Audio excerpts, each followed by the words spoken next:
오늘은 강경애 작가의 검둥이를 읽어드리려고 합니다. 오늘 읽어드리는 작품 검둥이는 1938년 5월 삼천리에 발표된 단편소설입니다. K 선생과 그가 기르던 강아지 검둥이와의 이야기인데요. 강경애 작가의 흥미로운 단편소설. 자, 그럼 지금부터 들어볼까요? 재미있게 들어주시면 고맙겠습니다.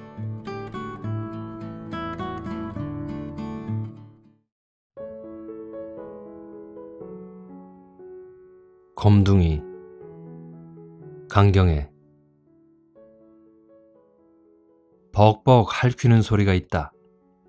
문득 보니 교실 문이 벙싯하였고 개의 발이 방금 문을 핥히는 중이었다. 검은 털 속으로 뿌하게 나온 발톱이란 칼끝보다도 더 예리해 보인다. 이스근해 문이 열리고 귀가 덥수룩히 늘어진 검정개 한 마리가 덥신 들어온다. 구슬구슬한 털이랑 기름한 눈하고 뾰족이 튀어나온 주둥이며 뚱뚱하고도 늘씬한 허리가 일견 위풍이 늠름하였다. 학생들은 눈이 둥글해서 바라보고 그 중에는 웃는 이까지 있었다. 칠판에 썼던 글을 지우던 K 선생이 학생들의 웃음소리가 귀에 띄어 머리를 돌리니 검둥이가 꼬리를 치며 달려온다. 선뜻 반가운 마음이 드는 동시에 벼랑간 일어나는 분노는 자기로서도 억제할 수가 없었다. 책상 위에 있는 채찍을 들어 개의 머리를 힘껏 쳐버렸다. 개는 껑충 뛰어오르면서도 피하려 하지 않고 여전히 K 선생의 앞으로 달려든다. 설레설레 젖는 꼬리 끝에 잠깐 발린 흰 털이란 벚꽃처럼 희다. 그러나 끝내 개는 껑껑 울면서 뛰어나갔다. 자, 그럼 내일 연습들 잘해 오시오. K 선생의 말소리는 약간 떨리는 것 같고 핏빛이 얼굴에 쫙 내돋는다. 눈 아래 포르스름한 근육이 발랑발랑 뛴다. 그 개가 교장 선생님네 개지? 아니다. 김 선생님네 개다. 교장 선생 댁에 있던데. 책보를 꾸리는 학생들은 이리 소근거린다. 귓결에 이 말을 들은 K 선생은 아차, 내가 또 감정적 행동을 했나 보구나 하니 어쩐지 자신은 끝까지 소인이요 평생 요 모양으로 남의 눈에 거친 짓만 할 듯 싶어 슬픈 마음이 들었다. 하나, 대인인들 부럽지 않다. 이러한 한 부르짐이 가슴에 울컥 끼쳐진다. 학생들의 예를 받고 나오는 K 선생은 머리가 우쩍거리고 다리가 허청거려진다. 그럴 것이 이틀이나 오롯이 굶었기 때문이다. 새로 페인트 칠한 으리으리한 이 복도에 골이 메어서 학생들은 밀려나간다. 뽀얀 먼지 속에 구두 냄새 같은 게 훌훌 풍기고 못 신발 소리가 북을 울리듯 쿵쿵한다. 창밖에 단풍진 포플러 가지가 바람에 팽그르르 돌고 먼 하늘이 갸웃이 들여다본다. 무청 나딕다. 선생님, 어디 편치 않으십니까? K 선생이 머리를 돌릴 때 벼랑간 앞이 아뜩해지므로 잠깐 정신을 수습하려 눈을 감았다 뜨니 곁에 서서 당황히 쳐다보는 학생은 언젠가 모종의 혐의가 있다 하여 순사에게 끌려가던 그였다. 왼쪽 눈과 볼에 그때 표정이 안개같이 쓰러지는 것이다. 너냐? K 선생은 이리 말하고 다시 보니 그는 아니고 현재 재학생 중의 한 사람이다. 학생의 팔에 의지하여 사무실까지 오는 K 선생은 소리쳐 누구를 부르고 싶어진다. 마차 불러다오.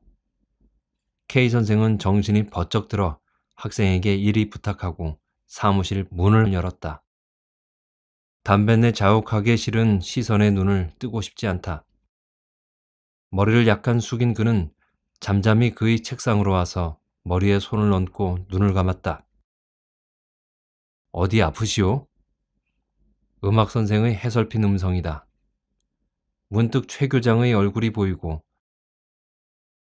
이리 몸이 허약해지기까지 아우 단한을 짓지 못한 자신이 슬프다 못해서 일종의 분을 일으키지 않을 수가 없었다. 이러한 약점을 이용하여 저들은 온갖 야비한 짓을 그에게 감행하지 않았나. 그는 벌떡 일어났다. 사무실이 핑 돈다.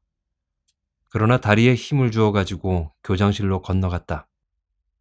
최 교장은 방금 퇴근할 준비를 차리다가 K 선생을 보고 우뚝 선다.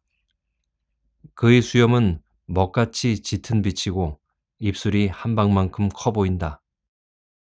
무슨 의논할 일이 생겼소? 누런 안경 아래 누런 웃음이 핑그르르 돌아간다. 네, 있습니다. 숨이 막힐 듯 K 선생의 가슴은 벅차다. 푸른 테이블에 놓인 투실한 최 교장의 손은 그의 얼굴과 달리 희고 젊은이의 손같이 근육이 팽팽하였다. 무슨 일이냐는 듯이 최 교장이 빤히 건너다 본다. 안경 뒤에 번들거리는 눈은 몹시도 깊어 보인다. 어제도 댁에 갔는데 안 계셔서. 응, 그래. 무슨 일이오? 최 교장은 바쁜 듯이 묻는다. K 선생은 뛰는 가슴을 진정하며 숨을 가만히 들여쉬고 나서 저 강연은 못하겠습니다. 몸이 아파서. 아파? 어디가 아프? 최 교장은 의외란 듯이 눈살을 약간 찌푸리고 언짢은 기색을 띄운다. 분화같이 터지려는 그의 입술을 지그시 깨무니 머리가 띵해지면서 귀가 우썩우썩 울기 시작한다. 극도에 달했던 분이 이제서 툭 꺾여 슬픔으로 흐르려고 한다.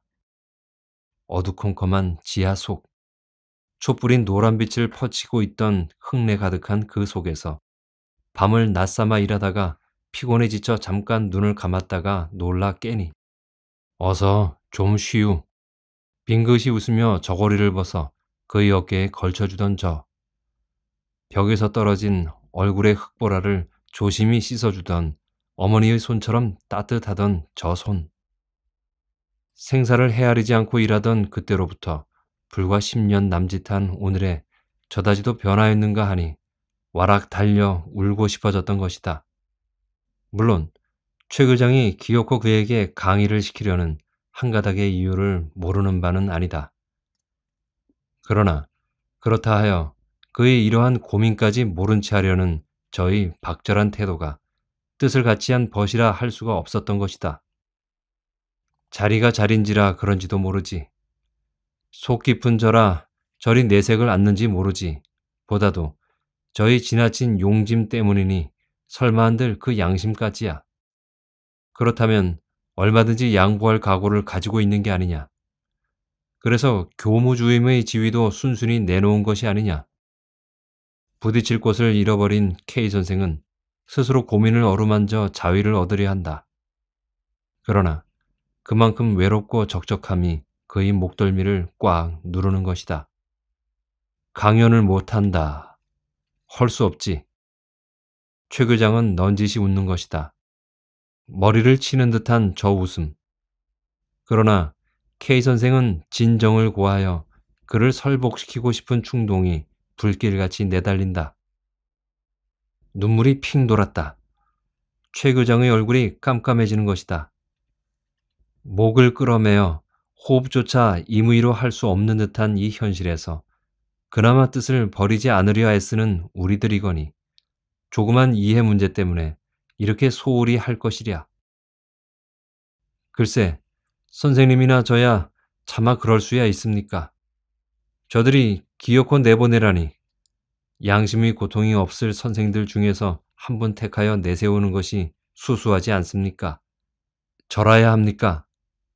내 오직 잘 알고 처리했기에 그러우 김 선생은 그 말로 실패니. 최 교장은 정색을 하면서 벌떡 일어난다. 선생님. K 선생은 최 교장을 붙잡을 듯이 일어나며 불렀다. 최 교장은 스틱을 집어들면서 그만하면 다 알았소. 그럼 다른 선생을 내보내 봅시다. 말을 마친 최 교장은 문을 꽝 열고 나가버린다. 이 말이 얼마나 고마웠는지 K 선생의 눈에서는 눈물이 뚝뚝 들었다. 그는 테이블에 방울진 눈물을 훔쳐내리면서 최 교장과의 사소한 감정은 풀어버리리라 다시금 생각하였다. 그가 교장실에서 나오니 마차가 문전에서 기다리므로 교원들에게 아픈 뜻을 고하고 마차를 타고 집으로 왔다. 미음 쑤었소? 젖비린내 확 피우는 아내를 쳐다보고 K 선생은 펴놓은 자리에 누워버렸다. 가시방석 같은 이 자리가 이다지도 평안할까? 그는 맥을 탁 풀어 헤치고 물끄러미 천정을 바라본다. 양심을 꺾는 일이란 그렇게도 힘든 것일까? 그는 다시금 생각지 않을 수가 없었다. 아내는 미움을 쑤느라 부산하고 어린애들의 울음소리가 쌍으로 일어난다. 이리 온 경이야. 그는 샘문을 방시시 열고 불렀다. 아내는 경이의 손을 이끌어 보내며 근심스레 쳐다본다. 솥김에 아내의 얼굴은 뽀해 보이나 그의 까만 머리카락은 우아해 보인다. 눈물을 쪼르르 흘린 경이가 그의 팔에 안기므로 샘문을 닫고 꼭 안았다. 고소한 냄새가 경희의 머리카락에서 오르고 육신의 정이 가슴에 혼혼히 느껴지는 것이다. 문득 내 꼴이 저렇게 최 교장에게 비춰졌는지 모르지 하는 생각이 경희의 우는 얼굴에서 뚝 떨어진다. 최 교장 앞에 어린애 같은 자신이 한껏 보잘것없었다. 그는 경희를 아는 채 누우니 부엌에서 나무 꺾이는 소리, 물 다루는 소리가 뻔하다. 언제나 느끼지만은 그에게는 이렇다 할 만한 장점이 없다. 억지로 들자면 거짓말 못하는 것, 한번 옳다고 보면 끝까지 믿으려는 것, 이것이 처세로는 가장 큰 단점이 아닐 수 없다. 최 교장과 같이 욕심이라도 컸으면 하고 때로는 생각도 나나 그것은 잠깐이고 이것이 그의 비위에 거슬리고 교장과의 의견 충돌이 여기서 기인된다. 학교에서 쓰렴직한 물건이 집에 생기면 잡담 제하고 학교에 가져가게 되고 고로 아내는 불만을 품을 뿐만 아니라 쌈까지 하려고 드나 그는 못 들은 채 피해버린다. 제각기 제 것을 만들려고 눈이 뻘개서 날치는 직원들 틈에 끼어 이러한 자신을 발견할 때 혹시는 가련할 만큼 외로움을 느끼나 그러나 다만 하나의 장점이라 스스로 자위한다. 하지만 동료들은 속 없는 사내라 치는 것 같다. 지금은 사회 조직 내에서는 그럴지도 모른다고 쓸쓸히 깨닫곤 한다.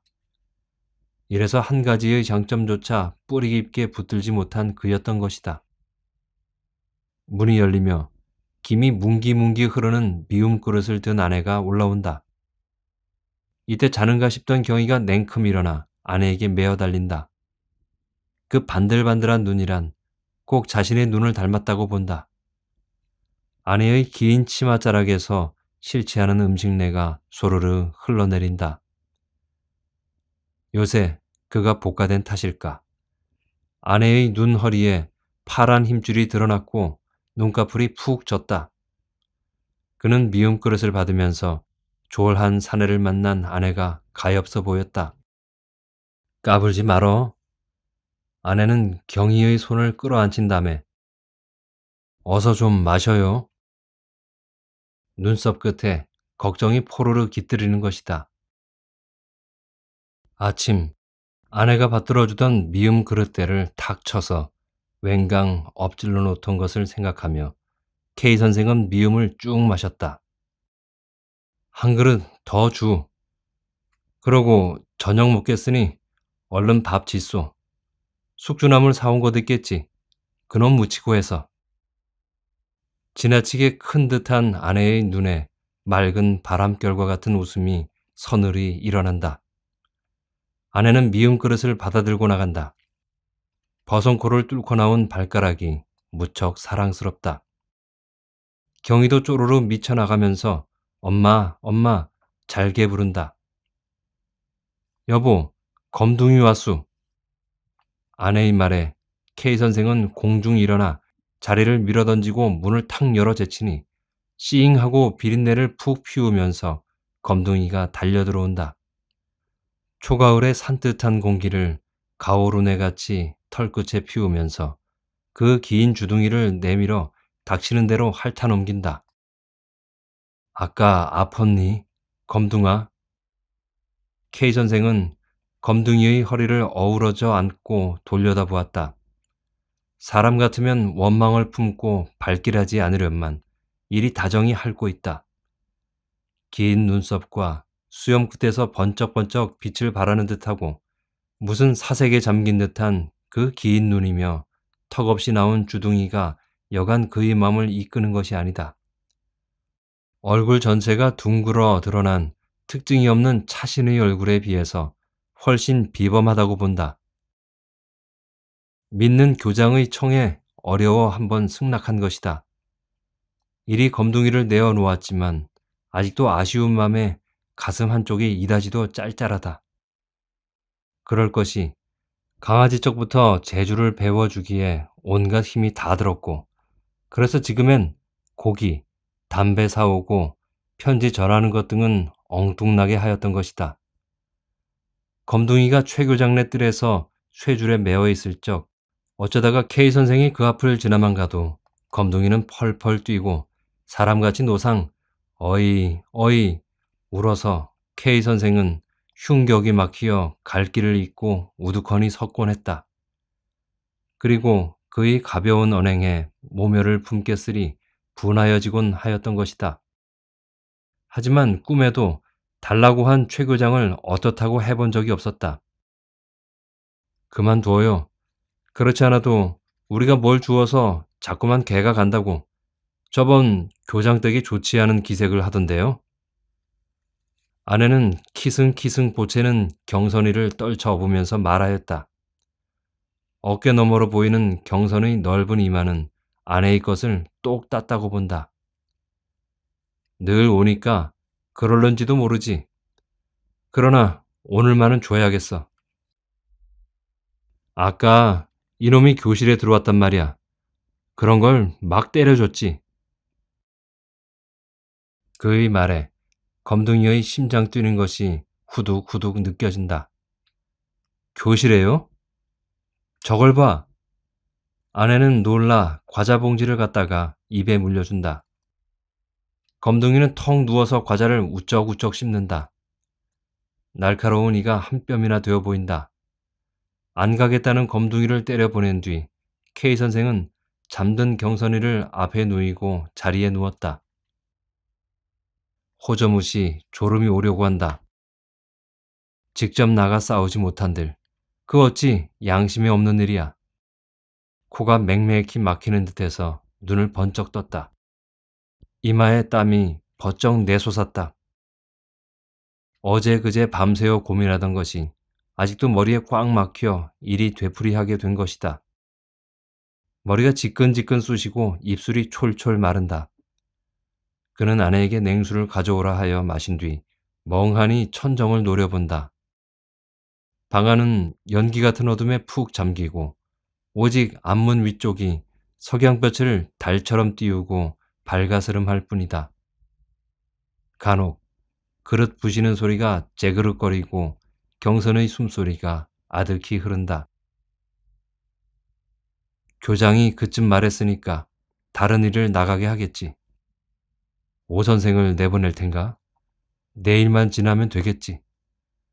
그러나 이번 우리의 행동에 대하여 그들은 좀 주목할는지 모르지.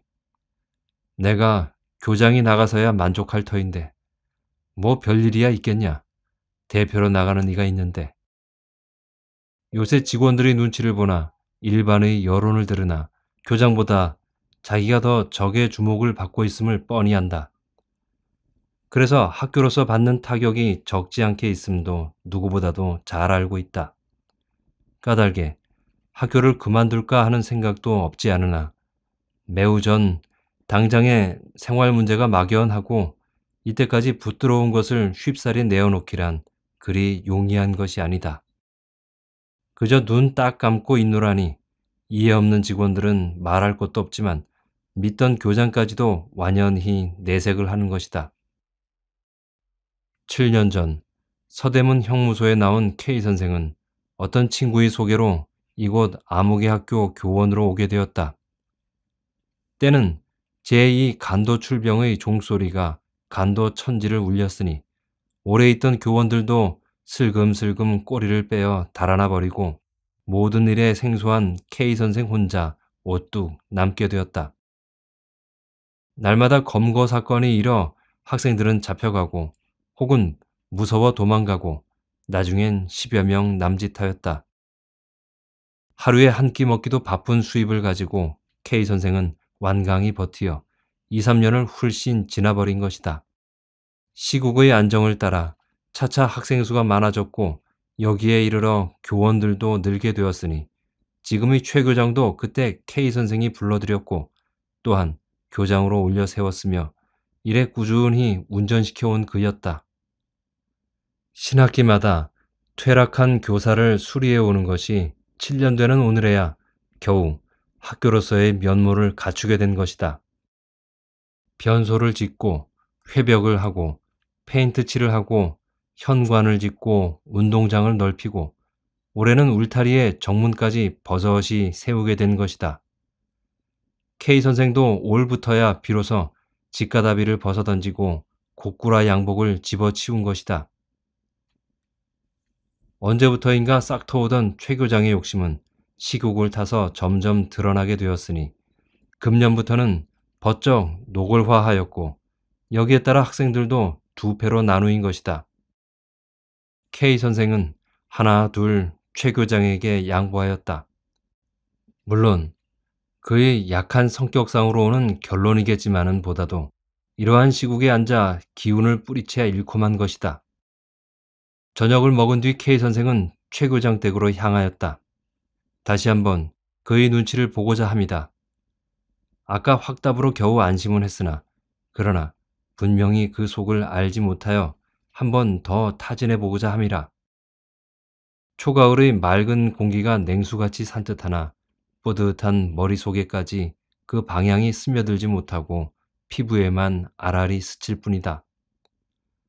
바라보니 초승달이 무연한 벌판 위에서 혼자 갈 길을 잊은 듯 가도 오도 못하고 울 듯한 표정이다. 밥 한 술 뜬 것이 목에 꼭 매어 달려 해랑강변에나 나가서 한참 돌아갈까 했으나 몸이 어스을해서 그냥 돌아섰다. 학교 앞을 지나다가 그도 모르는 새에 발길은 학교로 들어가 버린다. 학교 정문에 손때를 대었다. 산뜻한 감촉, 비린내 몰싹 피우는 페인트네. 대견한 마음에 슬슬 어루만졌다. 손에 열이 있다는 것을 느끼면서 우두커니 섰다. 7년을 내리 이 정문을 짓지 못해서 속이 썩을 대로 썩은 셈이다. 어디 가면 큰 문만 바라다 뵈고 우리 학교 정문은 이리이리 세워야겠다고 정신없이 계획하던 것이 두어 달 전에 바로 여기에 실현된 것이다.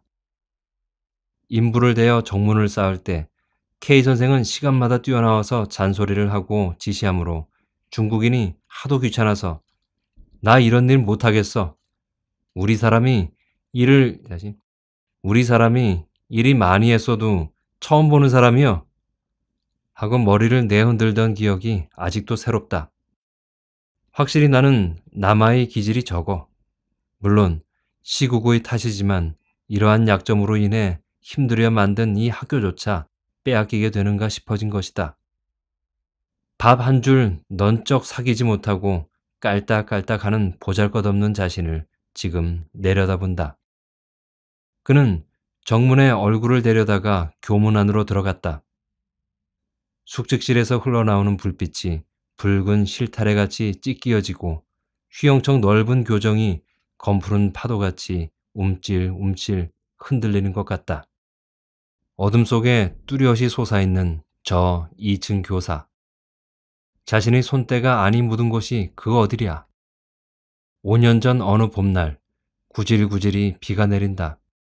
K 선생이 학교에 오니 교실이란 교실에는 비가 새어 지질했고 학생들은 복도 한 구석에 몰려가서 우울해 있다. K 선생은 한참 열변을 토하여 그 우울한 학생들의 기분을 일소시키고 마침 비가 뜸해진지라 지붕을 손질하기로 결정하였다. 그러니 학생들은 기운이 나서 발을 벗고 소매를 걷어붙인 다음에 분할하여 맡은 임무를 당하였다. 흙이 파치고 일변 개어지고 긴 사다리가 처마 끝에 놓이고 학생들이 열을 지어 올라서고 K 선생과 머리 큰 학생들은 까만 지붕에 올라섰고 어린 학생들은 메주덩이 같은 흙덩이를 나르랴 뛰어가고 뛰어오고 K 선생은 기와 틈에 발을 붙이고 연달아 올라오는 흙덩이를 받아 기와 틈에 끼우고 아래를 내려다보며 일을 시킨다. 재기 흐르는 그 눈에 열이 호독호독 뛰고 평생 누울 줄 모르는 머리카락은 산산이 흩어졌고 잠시도 다칠 사이가 없이 입을 놀린다. 선생은 한 분이나 여러 분같이 생각되고 학생들의 일의 능률은 놀랄 만큼 진행되어 셋이나 남짓해서 질펀하게 기와를 다시 쌓고 빗속에서 교가를 부르며 운동장을 뛰던 그 시절.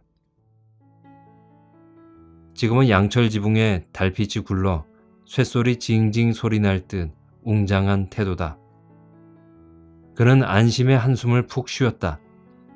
남은 아무러 하더라도 그래도 저만큼 한 사업을 이루어 놨거니 하는 생각이 들었던 것이다.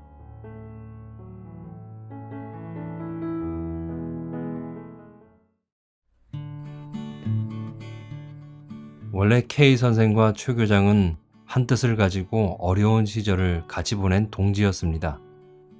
시대적 배경으로는 이때가 아마 일제의 간도 출병과 간도 사변 시기가 아니었나 싶은데요.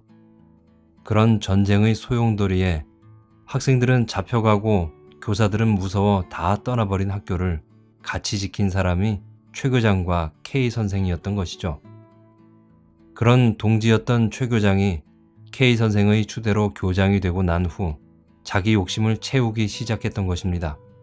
그것이 불만이면서도 K 선생은 워낙에 소심한 사람이라 말도 못 꺼내고 자기 욕심은커녕 응당 자기의 것도 학교에 내어주면서 아내로부터 원망도 듣고 있었죠. 그런 상황에서 그가 기르던 검둥이개까지 빼앗기고 나니 당연 부화가 났을 것입니다. 그래서 처음 장면에서 보셨던 것처럼 K 선생 교실에 찾아온 검둥이를 때렸던 것입니다. 마치 K 선생이 최 교장에게 대하는 듯한 미운 마음을 가지고 말입니다. 이 소설은 길이가 워낙 짧아서 앞뒤 설명이 없다 보니 한두 번은 들어야 아, 그런 거구나 하고 이해가 되실 것 같아요. 그래도 재미있게 들어주셨나요? 감사합니다. 지금까지 강경희의 검둥이를 감상하셨습니다. 그럼 전 다음 이 시간에 또 재미있는 작품으로 찾아오겠습니다. 끝까지 함께 해주셔서 감사합니다. 다음에 뵐 때까지 건강하시고 행복하게 보내세요.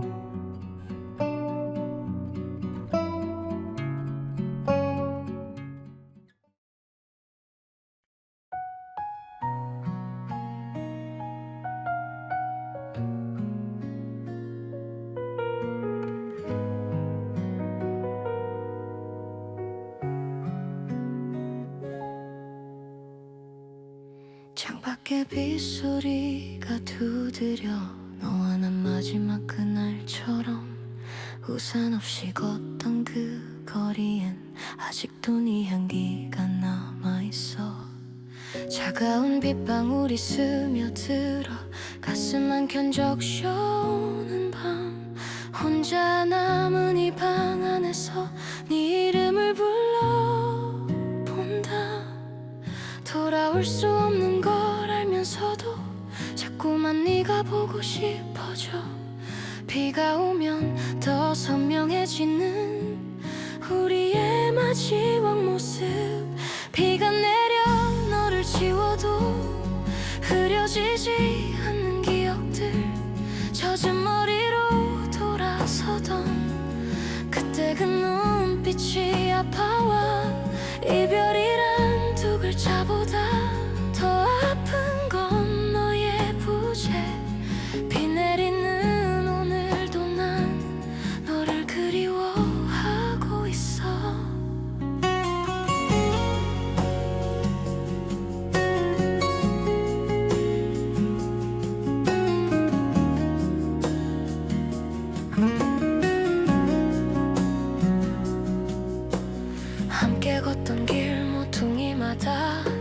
숨소리 들리는 것 같아. 우산 속에 숨어있던 너의 따뜻했던 온기까지 잡을 수 없는 걸 알면서도 자꾸만 손을 뻗어보게 돼. 빗속에 더 선명해지는 너의 마지막 인사. 비가 내려 너를 지워도 흐려지지 않는 기억들. 젖은 머리로 돌아서던 그때 그 눈빛이 아파와 이별이란 두 글자보다 더 아픈 건 너의 부재. 비 내리는 오늘도 난 너를 그리워하고 있어. 시간이 약이 된다 했지만 더 깊어지는 그리움뿐. 비긴 하늘 아래서도 난 여전히 네 안에 있어. 비가 내려 너를 지워도 사라지지 않는 사랑아. 마지막 안녕도 못한 채 떠나보낸 게 후회돼. 이별이란 두 글자보다